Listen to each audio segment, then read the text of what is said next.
One weekend in late June, hundreds of gloomy Bitcoin miners crowded into a luxury hotel in western China. They had a big problem. Just weeks earlier, the Chinese government banned cryptocurrency mining over concerns about illicit coal mining and underlying financial risks. Now they had to figure out how to move millions of computers out of the country.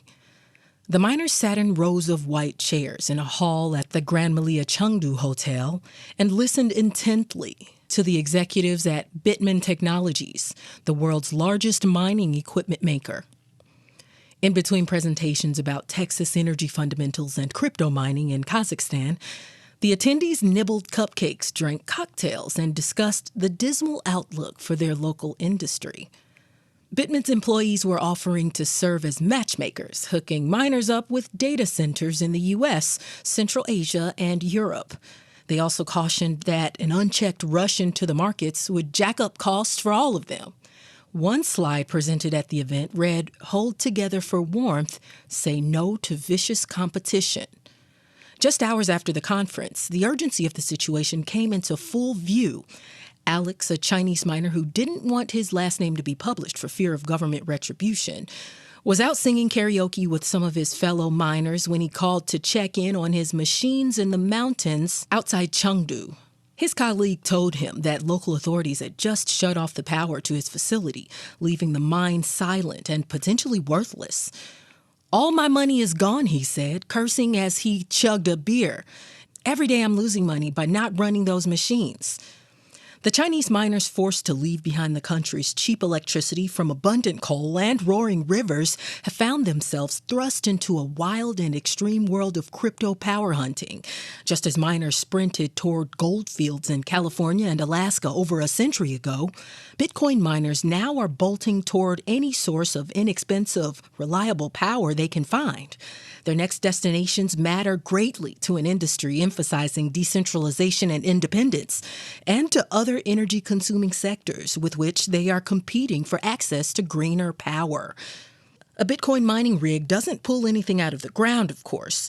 Instead, it's usually made up of thousands of computers, especially built to run on complex calculations that maintain the cryptocurrency's network. These computers are stacked on shelves in warehouses, often with huge water cooling fans. In China, the warehouses are usually situated close to their power sources, such as standalone hydropower stations and thermal plants affiliated with coal mines. Electricity accounts for about 80% of a miner's operating costs, according to Tyler Page, the chief executive officer of Cipher Mining Technologies. The miners who complete the calculations are rewarded with new Bitcoin, which has ranged in value from a peak of almost $65,000 before China outlawed mining to about $33,500 today. Around 65% of the world's Bitcoin mining took place in China as of April last year, according to the latest data from the University of Cambridge. Cheaper power is the reason China's neighbor Kazakhstan has become a top destination for fleeing miners. The former Soviet nation has over 22 gigawatts of electric power capacity, mostly from coal and gas-fired stations. It also borders the region of Xinjiang, which once held nearly 36% of the world's Bitcoin mining. Bitcoin miners can get electricity for as low as about 3 cents per kilowatt hour, according to Dmitry Ivanov, sales director at Almaty-based Energex. The country is also cool enough that the data centers don't require any air conditioning to keep them from overheating, which can add as much as 30% more power consumption. Energex runs a server hosting business in Kazakhstan where it is building data centers at which miners can pay a fee to plug in their machines. At the end of last year, the company built its biggest site yet, a 180-megawatt data center on 37 acres of land near the northeastern town of Ekabastets. The region is in an industrial hub fueled by one of the largest coal-fired power stations in the world outside of China. In June, Ivanov started to get messages daily from miners in Sichuan and Inner Mongolia who needed to relocate after Beijing's crackdown. "We stand to benefit from it, but these people are facing devastating losses in terms of all the infrastructure that is to be deployed elsewhere," he said. Energex clients will soon be shipping about 10,000 mining machines, a mix of Bitmain's S19 Pro and the WhatsMiner M21S model from Chinese manufacturer MicroBT, to Kazakhstan by plane. Transport by land from China would be cheaper, but trucks can get held up at the border for weeks. Spending that time mining Bitcoin instead can make up for the extra cost of airfare. Didar Bekbaoff runs another Almaty-based Bitcoin mining hosting company, a smaller competitor to Energex. He was similarly inundated with messages. So many Chinese are reaching out to us and asking for help to relocate the equipment, Bekbaoff said by phone. They ask every Kazakh they know to help them with electricity. But there's a limit to Kazakhstan's potential. Its electric grid has added only a little over 3 gigawatts of capacity in the last 20 years, according to data from Bloomberg NEF. That's leaving little room for the surge in mining machines to get connected. Bekbaoff now has to turn customers away. Every spare kilowatt is already booked, he said. For some miners, the decision to move out of China is also an opportunity to clean up their power supply.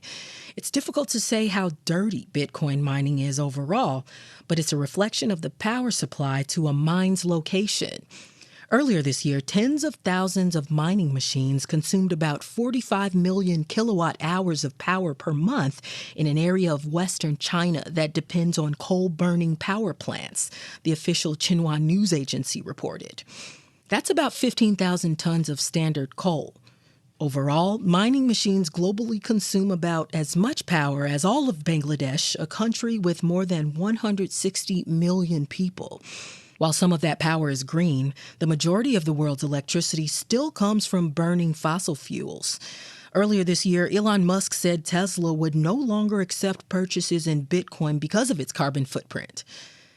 An alliance of companies launched the Crypto Climate Accord earlier this year to address criticisms and vowed to help the industry shift to 100% renewable power consumption. Crypto miners are coming up against a much bigger drive to decarbonize power to combat climate change. The percentage of energy from renewable sources would need to increase to about 2/3 of supply by 2050, up from around 12% in 2020, to keep temperatures from rising more than 1.5 degrees Celsius from pre-industrial levels. That's according to the International Energy Agency. Countries around the world, including China, the U.S., and the EU, will have to ramp up constructions of wind farms and solar parks to come close to hitting their targets. Renewable energy sources like wind and sunshine may be abundant at times, but demand for them is set to surge as cars, home heating, and heavy industries increasingly shift to electricity. The Nordic region, which has long been a popular Bitcoin mining spot because of its ample hydropower, began running out of excess electricity earlier this year as industrial users ramped up production. There's a more noble use of renewable power than Bitcoin mining, said Peter Wall, chief executive officer of London-listed mining company Argo Blockchain. But the fact is, people are going to mine Bitcoin full stop. It's not going away. Miners also want confidence they won't wake up one morning to the news that their business has been outlawed again. Bit Digital, a NASDAQ-listed mining company, began moving some of the 30,000 machines it operated in China to North America back in October. By the time Beijing cracked down, Bit Digital was able to keep mining with as little disruption as possible. Even within the U.S., there are regulatory differences among states. Cipher Mining Technologies, the U.S. arm of Netherlands-based Bitfury Holding, is working to build up mining capacity in Texas, the only state with a deregulated power grid, and Ohio because of the state's cheaper power prices and low-carbon power sources. A state like New York, where lawmakers previously proposed a bill that would have limited crypto mining in the state, isn't as attractive. The physical attributes of a site matter too. Extreme temperatures in either direction are negative, as is an overly dry and gritty environment. Literally, the dust blows into the computers and you have physical problems, said Cipher's page. Some of Bit Digital's mining rigs were shipped to a data center in Kearney, Nebraska, where the company already has about 5,000 machines noisily mining Bitcoin. You can't hear a damn thing in there, Chief Executive Officer Brian Bullitt yelled on a recent tour of the facility as the machine's fans whipped his hair around. A warehouse a mile from the data center holds Bit Digital's displaced Chinese rigs. The machines were piled to the ceiling on wooden pallets, waiting for an opening so they could be put to work. It's not great to see them sitting there in boxes because they could be plugged in and making money, said Bullitt. He estimated that 500,000 mining machines are being shipped out of China as a result of the crackdown. Bit Digital is considering setting up operations outside North America, but local regulations and stability are a concern. The president of El Salvador announced last month that his country would be the first to adopt Bitcoin as legal tender and directed the state-run geothermal electric company to come up with a plan for volcano-powered Bitcoin mining. Bullitt and other Bit Digital executives flew to the Central American country late last month for 2 days of meetings with the president's cabinet. Bitcoin miners from other countries want to know that El Salvador's enthusiasm for the digital currency will survive a change in leadership. The question is naturally going to arise about stability, Bullitt said, especially with a capital-intensive industry like mining. Asked whether he would send Bit Digital's machine to a site El Salvador is developing, the chief executive paused. It depends on the details, he said. It's certainly worth monitoring. Beyond the large U.S.-based mining companies, there are also smaller middlemen making a business out of the big move. Ever since news of the beginning of the crackdown in China first broke in late May, Tim Kelly, chief executive officer of Bituta, has barely slept. Kelly started Bituta in 2017 to provide research, investment banking, and other services to Bitcoin mining clients.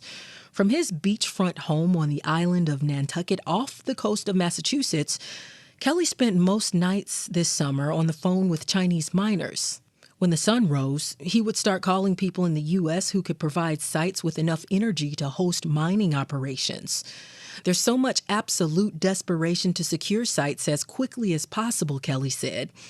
While China's restrictions strangled the Bitcoin mining industry for now, the pain will only be temporary. With increasing capacity in places like the U.S., Bituta estimates that the amount of computing power used for mining will be back to its pre-crackdown level by early 2023 and continue growing for the rest of the decade. Business for Bituta had been progressing steadily. By May of this year, the company built up a pipeline of under 500 megawatts of grid connections for Bitcoin miners looking to plug into American power.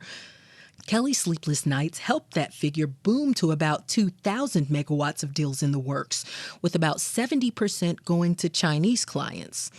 It's not easy to just set up a Bitcoin mining operation out of nowhere. Kelly's clients need not only power supply, but also substations and transformers, devices that filter the high-powered volts in the power grid to be gentle enough that they won't fry all of those valuable computers. Setting all the machinery takes time, in some cases as long as 18 months to get up and running. Most of them have already made down payments on new machines and are looking for a new address in a hospitable location. This time, they want to make sure the sites will last. For many, that means trying to connect to renewable power sources, which the Biden administration has signaled are the future of the American electric grid. Chinese clients are even willing to pay higher prices for green credentials. Every conversation we have starts with the site's potential power source. What is it? If it's coal, we won't even talk about it. Gas, maybe? Said Bituta's chief strategy officer, Sam Doctor. They're looking for renewables. That's a really